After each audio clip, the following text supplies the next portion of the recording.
Rain drips heavily on the roof of an old barn against the backdrop of a gray, cloudy sky. The living dead hang around the wooden, flimsy structure, looking for victims.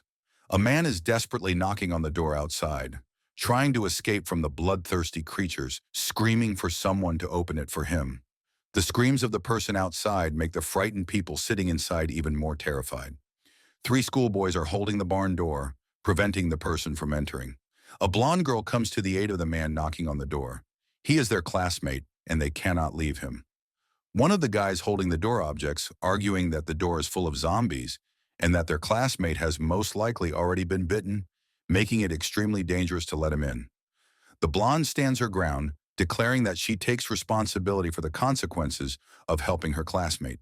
He is still talking, which means he is not infected and should be allowed in if they still have a conscience. The guys agree that as soon as one of them opens the door and lets the classmate in, the other will immediately close it. As soon as the door opens, one of the angry zombies immediately leaks inside in search of food. The people standing inside watch in horror as the dead man attacks one of the guys holding the door. It turns out that the classmate knocking on the door is a zombie. He is infected and aggressive. He pounces on the main character and presses him to the floor with his weight. The guy trying to defend himself from the dead man puts his hand forward and the zombie immediately bites him on the forearm. Brandon seems to be experiencing a sense of déjà vu. A moment of realization hits him, and everyone runs in panic. Even more monsters break into the barn, and the main character has to saw off his infected hand. Brandon lies in a high-tech capsule. The switch connected to his device is switched. Brandon abruptly finds himself back in the moment when the classmate knocks on the door, screaming. Trying to come to his senses, he freezes, still holding the door with the guys. Jessica, the girl, again asks to let the person standing behind the door in to help him, since he is their classmate. Brandon is amazed to see Jessica young again. She stands her ground persistently, ordering them to let her classmate into the barn with them. The guy remembers this day forever, and now he is finally here. The mechanic made it so that he would come back and change everything. He objects to Jessica, explaining that there are a lot of zombies outside, and his classmate has most likely already been bitten. She confidently claims that if anything goes wrong, she will take care of everything. Brandon agrees with her and steps away from the door, moving closer to the girl. He bows theatrically and invites Jessica to open the door herself. The others watching their altercation are silent, waiting for Jessica's answer. The indignant elder asks which of them is the man and tries to appeal to the guy's conscience, to which he only giggles. Brandon states that people like her can only talk pompously and always leave the dirty work to others to ultimately take all the glory for themselves, bluntly calling her hypocritical. Insulted, Jessica undertakes to do everything herself because she has never been afraid of anything and is not afraid now. Pushing aside the guys holding the door, she goes to the entrance and tells them to move aside and calls them cowards. She only manages to put her hand on the door handle, about to open it, when an infected and already pretty battered classmate of the guys bursts in. The guys in a panic realize that the door has swung open. The door falls to the floor from the force of the blow from the sharply opened door. Jessica falls painfully to the floor and tries to come to her senses. In the doorway, a zombie looms over her, who was once their classmate, a healthy person. The frightened guys in the room realize that he is infected and tremble with fear, attempting to escape from the monster. The head man clings to one of the guys. They are at a dead end and have nowhere to run. In a panic, she pushes one of the guys straight towards the zombies to save herself. Brandon decisively kicks her in the side, pushing her straight towards the dead man. He grins contentedly as he watches the blonde being captured by the hungry ogre. Having grabbed the victim, the zombie opens its mouth wide, preparing to bite off part of its flesh. But unexpectedly, Brandon saves her by piercing the dead man's head with a heavy wrench he had prepared in advance. Blood from the blow gushes onto the pale and frightened Jessica, while Brandon's face expresses calm. Still grabbed by the monster, the girl falls to the ground with his lifeless body pressed against the corpse. She desperately asks the standing guy for help, hoping he will free her. He's been bullied by Jessica all his life, and now he thinks it's her turn to be on the other side. Picking up the door from the floor, he puts it in place, ignoring the questions and screams of the lying blonde. Brandon orders the others to stop standing around and help him barricade the door. Together, they put a lot of weight on it so that no one else can enter. Jessica is actively knocking outside and hysterically ordering them to let her in. Inside, not paying attention to her cries, the guys are intently holding the barricade. At dawn, the girl stops screaming and banging on the door and disappears. Classmates behind Brandon's back begin to whisper and discuss his actions. Turning sharply to them, the main character scares the guys, who are already on the verge of a nervous breakdown. When asked if they are afraid of him, they answer in the negative, albeit unconvincingly. One of the guys holding the door thanks him, saying that if it weren't for Brandon, he would have died because of Jessica. The others agree that the girl deserves such a fate because everyone would have died because of her. Fortunately, Brandon reacted quickly. Otherwise, they would have had big problems. He smiles at the guys and asks them to open the door so he can go outside and look around. They ask him again, in fear, not quite understanding whether this is what he means. He explains that it was really mean of him to kick the girl out, and he would like to go out and see if she's alive. Having met with a refusal, he angrily and loudly shouts for them to open the door. It works, and having removed the load from the path, the door is moved to the side, giving the guy passage. Brandon calmly walks outside with the proverbial red wrench slung over his shoulder. Taking a couple of steps away from the barn, he notices that the prefect and their zombie classmate are nowhere to be found.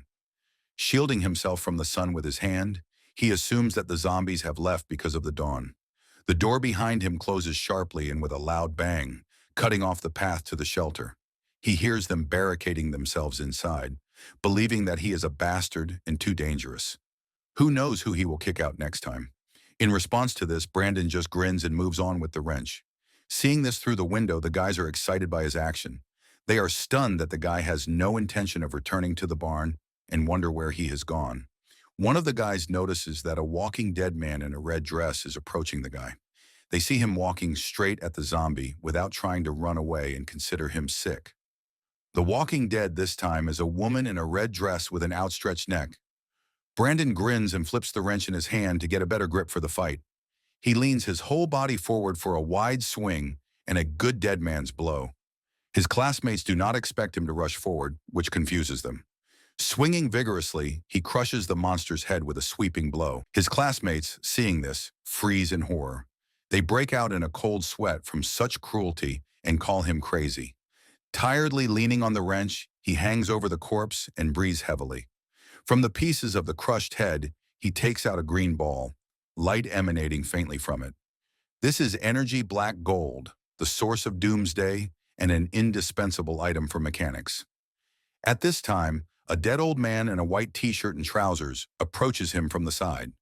With a flourish, he kills him too, cutting off his head with the wrench. Observing this, his classmates note that he has changed a lot.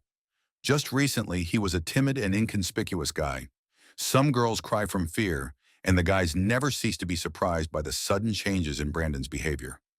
One of them offers to let him back in so he can help them fight against zombies, but the second immediately argues with him, saying that Brandon is crazy and unpredictable. At this moment, the window is broken with a wrench, and Brandon threateningly asks if they are going to sit there, suggesting that they go kill the dead because it is so much fun. They manage to shout to him that there is a dead man behind him, a man in a suit that is already pretty shabby. Brandon manages to push him away and smash his head with a wrench.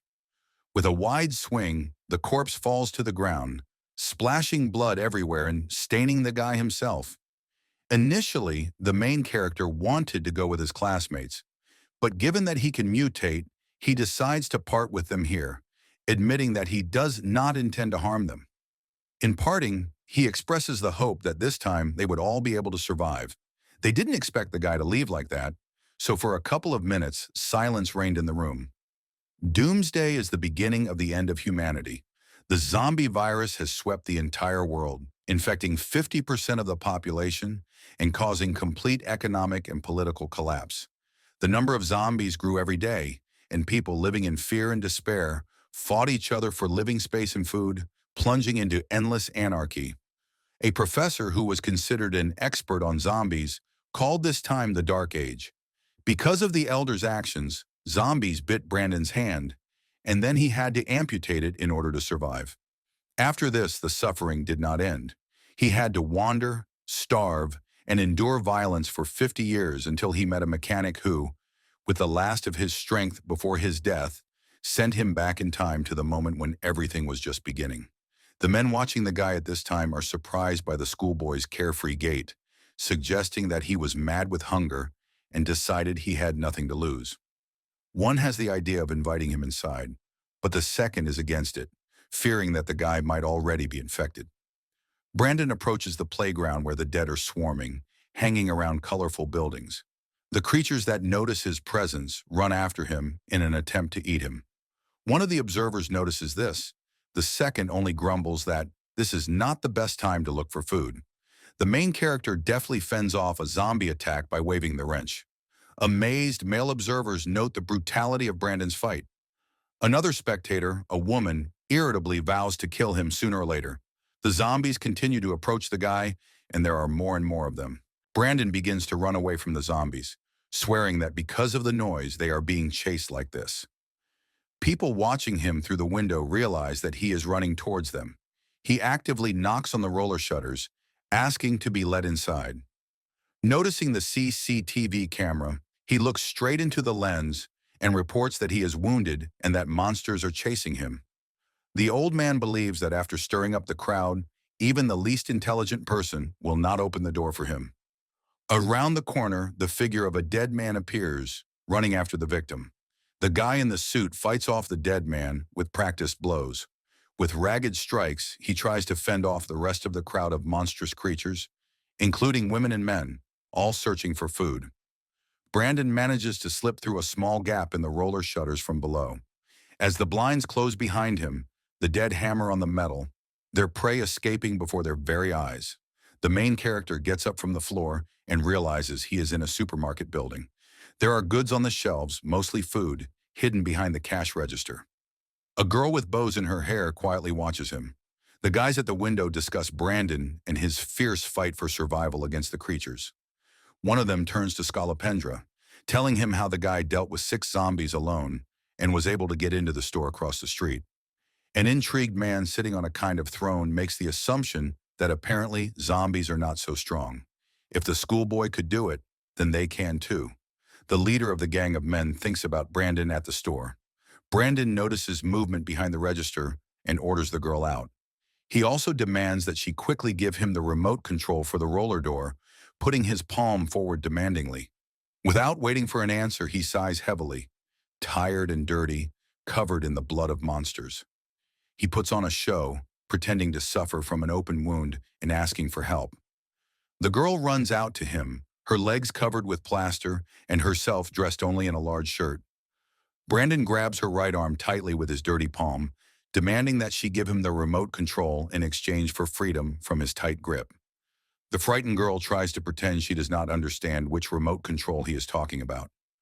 Noticing the remote control in her other hand, Brandon tries to take it from her.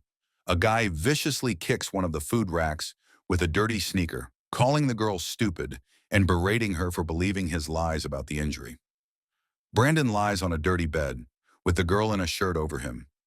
While bandaging, Brandon clenches his jaw in pain, tensing his whole body. After this torment, he awkwardly thanks her for saving his life. She says that it is very dangerous outside, and that is why her father told her to stay in the store. The girl tells the guy to rest on the bed while she brings food. Lying alone, he thinks about how he came such a long way, and only she decided to open the doors and let him in. There is a scream from below. The girl asks what they are doing here and shouts a request not to pass by and leave a comment under this video. Good luck to you, my beloved YouTube viewer. The man with a rising smile thanks the girl for opening the door for them. The girl, frozen in horror, thinks that they were simply dying of hunger. They deceitfully deceived her to get to the products in her store. The girl states that her father will return soon, but the man says that they have already met him and decided to use her as bait to distract the zombies.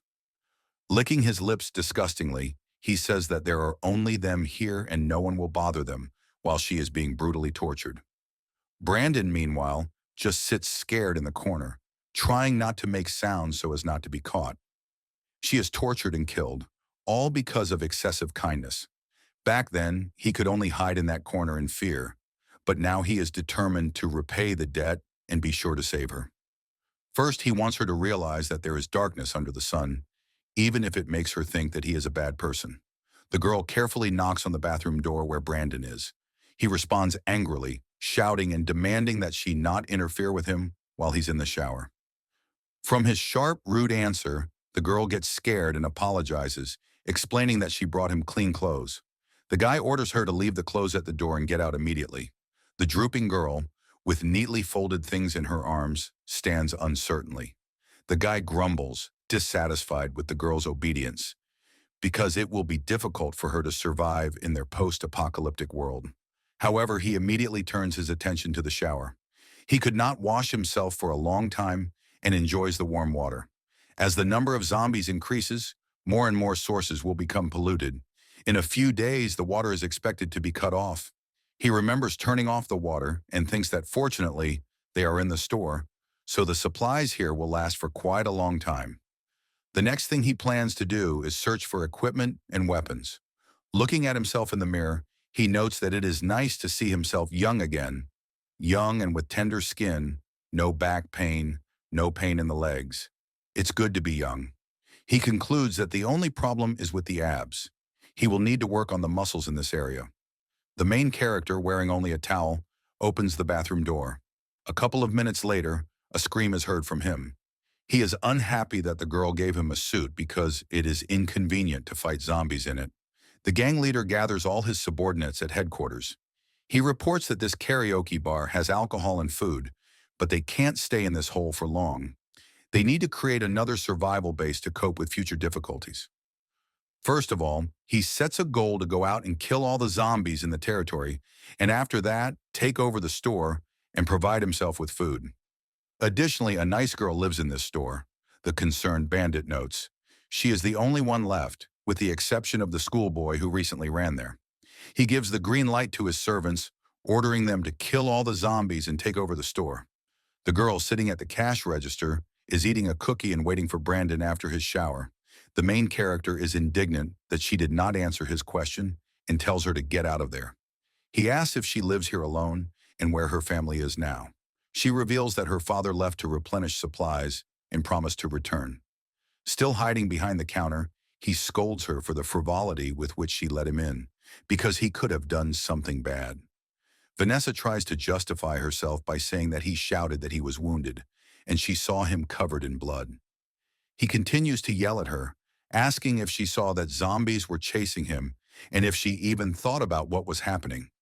He clutches his head and complains that such a naive coward will eventually become only a burden for him, and it's better to get rid of her before it's too late. However, he admits that he would be bored alone. There is no one to even take care of him if something happens. Brandon declares that from now on, she will be obliged to do whatever he says. If she disobeys, he will kill her. One of the zombies attacks a guy from the gang from behind, biting his ear to the meat. Other zombies pile on him, eating him alive as the others watch. They did not expect the zombies to go berserk, especially since the schoolboys had somehow defeated them. The leader demands that they continue to fight the creatures. One of the frightened guys, a red-haired skinny man, screams and tries to run away in panic. However, the main bandit grabs the fleeing man by the hair and brings him back. He throws him straight into the crowd of the dead to be torn to pieces, demonstrating to the others what will happen if they escape. As the red-haired man is torn apart, he screams and asks how the bandit could do this. The rest of the gang members are tensely fighting off the zombies with improvised means, but their numbers are increasing. The leader commands a retreat due to the overwhelming number of creatures. They retreat, but zombies are still chasing them. A girl comes into Brandon's room with boiled noodles on a tray. Brandon sits and twirls the green ball he had obtained earlier in his hand. He rudely tells the girl to get lost and orders her not to disturb him until he calls. She obediently agrees and closes the door behind her. After the door slams, Brandon pounces on the food, eagerly eating the noodles with a plastic fork. Overjoyed by the delicious food, he blushes at the nostalgic taste of the instant noodles. In a few years, such noodles will become a real delicacy due to a shortage of products. Having received his portion of noodles, Brandon tells the girl that nothing more is required from her and orders her not to disturb him until he calls. She quickly ducks out the door, and Brandon, without wasting time, devours the hot food. In this safe moment, food is his comfort, and he can't help but smile, remembering its nostalgic taste. He also notes that in the future, these same noodles will become a universal delicacy. The joyful moment does not last long. Brandon suddenly hears a noise from the street. Before he has time to think, there is a sharp sound of breaking glass, and a man's tough, human hand appears among the fragments. This man turns out to be an enemy from the protagonist's past, a red-haired man with a strong build, many scars on his rough skin, and a cruel, pompous look with a desire for poisonous power. The guy meets him with a sharp and dry look, as he had foreseen his appearance in advance and had been ready for revenge a long time ago. With one hand resting on the windowsill and his whole body hanging over the ground, the man shouts at Brandon to help him immediately, threatening that if he doesn't help, he will kill him. Quickly grabbing a thermos of hot water, Brandon heads towards the enemy. At that moment, boiling water pours onto the man's hard palm, causing a strong burn and steam. The man screams at the top of his lungs and loosens his grip, almost falling back. The boiling water continues to pour out of the vessel, leaving him no chance of salvation. Throughout the entire action, Brandon grins and says to the man that if he wanted to kill him, he would continuously do it first. Suddenly, Brandon's hand is grabbed and pulled back by the girl, which he did not expect.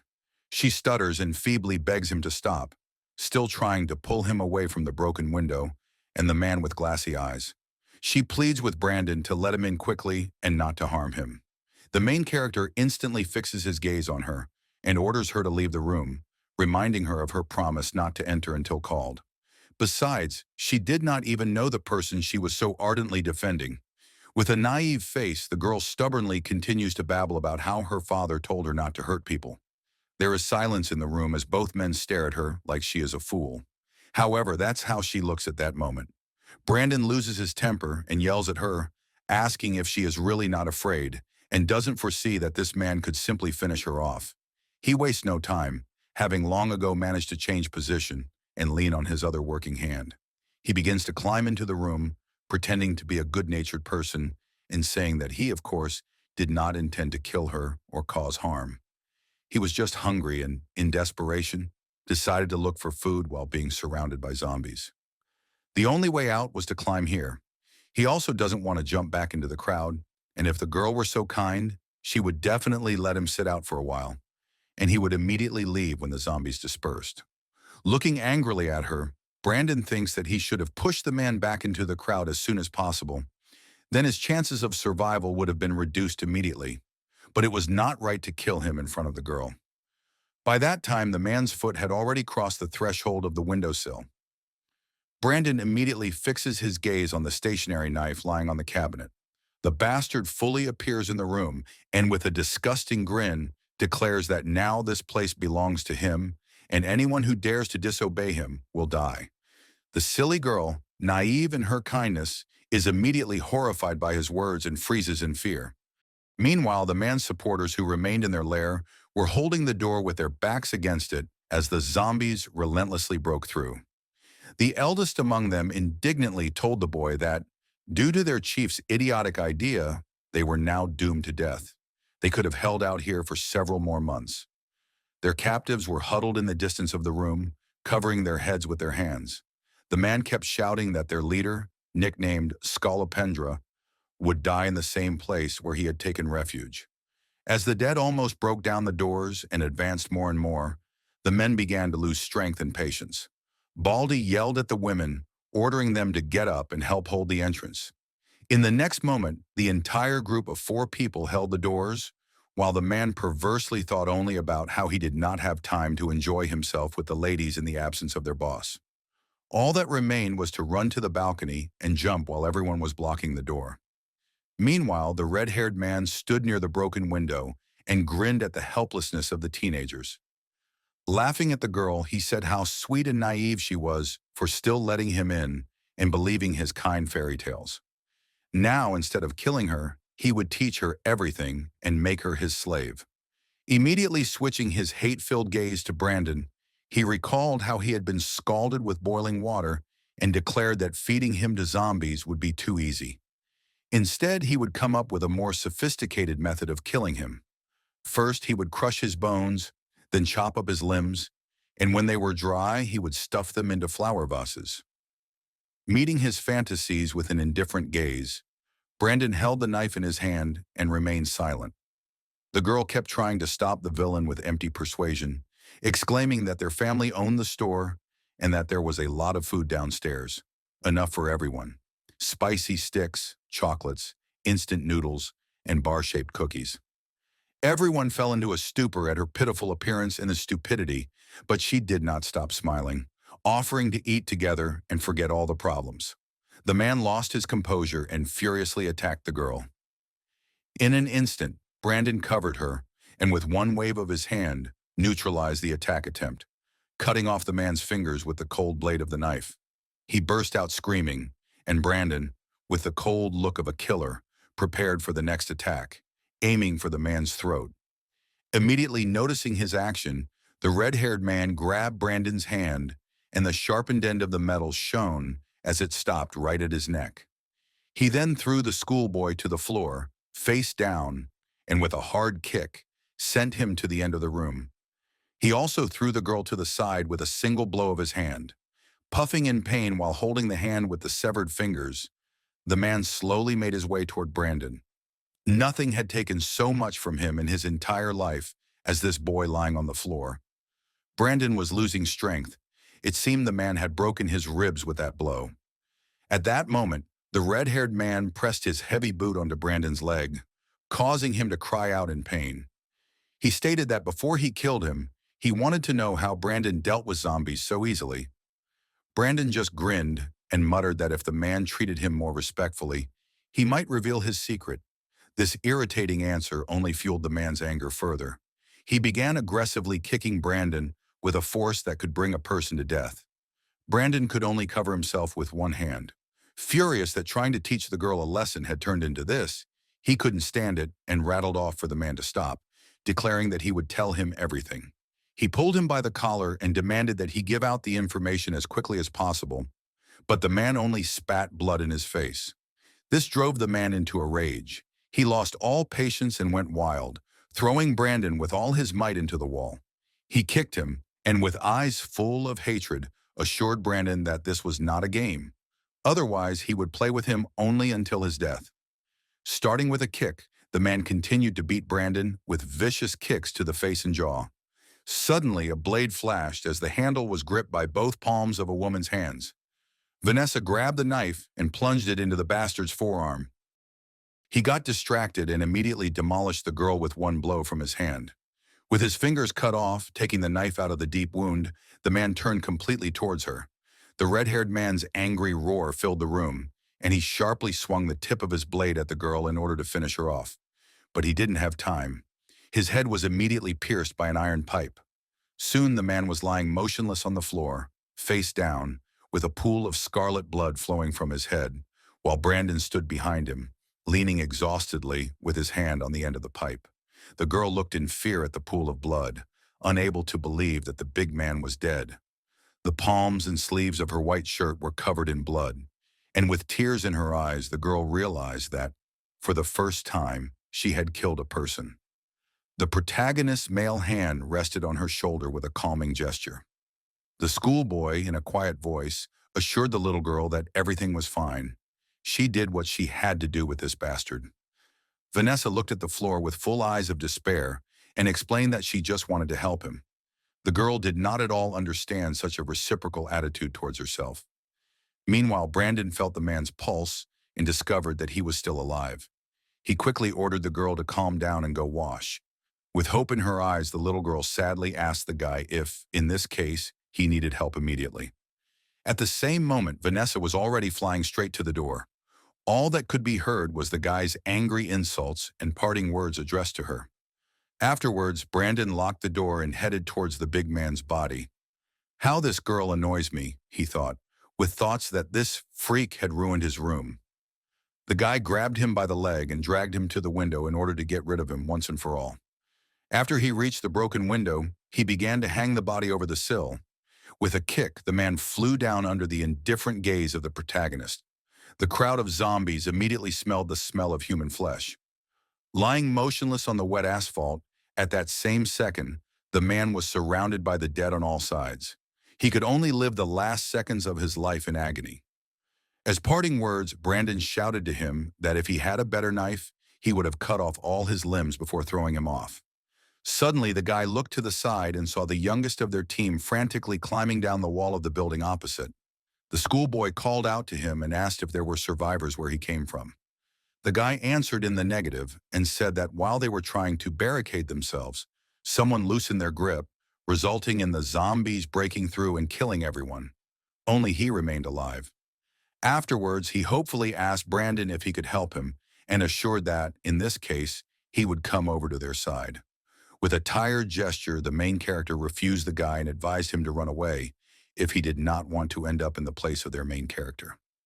Quickly glancing down, the guy realized the situation and jumped to the side.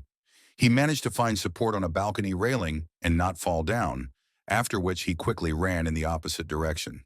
The main character only carelessly looked down at him from the window from where he had recently thrown the corpse out. He was upset that the zombies didn't eat them all, and then shouted to the guy so that he wouldn't get in his way and cause problems.